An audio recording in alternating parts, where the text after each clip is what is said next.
Hello there, good people. We're going to talk some fantasy football. I'm your host, Rob Shaw. The season is over, so it's time to, well, gather ourselves, figure out who are the best at the positions. We're going to start it off with the wide receivers. Number one on the board, Larry Fitzgerald. Now, we know he's been good for a couple of years now, but it's tough to imagine that he would put up these type of numbers when he's got Anquan Boldin on the wing. But sure enough, he went out there, put up a career-high 1,431 yards, 12 touchdowns as well. That, too, a career high. It was an unbelievable year for the passing attack for the Arizona Cardinals, and number one was Larry Fitzgerald. As for number two, we always wondered, what if Andre Johnson could stay healthy for a whole year? Check out these numbers, 1,575 receiving yards and 8 touchdowns as well. Now, it really did help him to have Kevin Walter, Owen Daniels help out with that passing game. The defense couldn't just concentrate on Johnson this year, and what was weird about it was he didn't just have Matt Schaub at quarterback. Sage Rosenfels played a little bit as well, and yet Andre Johnson still approaching 1,600 receiving yards.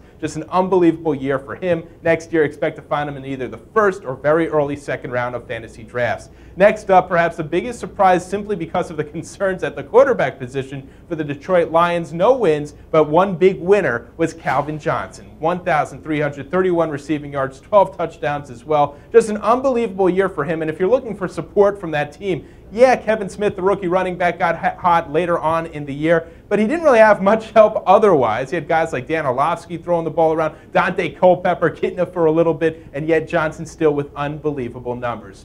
Next up, Greg Jennings. Some people wondering, how will he perform without Brett Favre in town? Well, it seems like him and Aaron Rodgers formed a great rapport. 1,292 yards was a career high for him. He got a little lower in the touchdown department, but still 9 touchdowns, very impressive. Top 5 receiver, Greg Jennings. Next up, also rounding out the top 5, Steve Smith of the Carolina Panthers. Again, it's just a matter of him being healthy. He was healthy this year. Aside from that little suspension he had from knocking out his teammate, it happens. 1,421 receiving yards, 6 touchdowns for him. A fine year considering Jake Delhomme was on and off throughout the year. I think Muhsin Muhammad really helped him out as well. Next up, number 6, a lot of people had concern with Roddy White. So many times we've seen guys come out, have big years, then come back and are a little quiet. Not the case for Roddy White. Even with that rookie quarterback, Matt Ryan, there, he still had career highs. 1,382 receiving yards, 7 touchdowns as well. Roddy White, one of the elite wide receivers in the NFL. Next up, another elite wide receiver for a couple of years now from Florida State University, Anquan Boldin.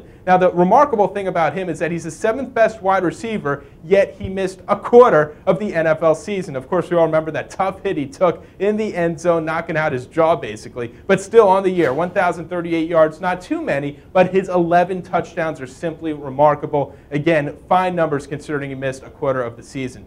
Number 8, and we'll talk about him later when we go over my big surprises in another show, but Antonio Bryant for the Tampa Bay Bucks. Remember, people thought Joey Galloway would come in and have a fine year. Galloway got injured early. Bryant had a chance to stay healthy himself. 1,248 receiving yards, 7 touchdowns for him. He had a couple of huge performances throughout the season, particularly in the second half. Antonio Bryant. Next year, I think a lot of people are going to be reaching a little bit early for that guy.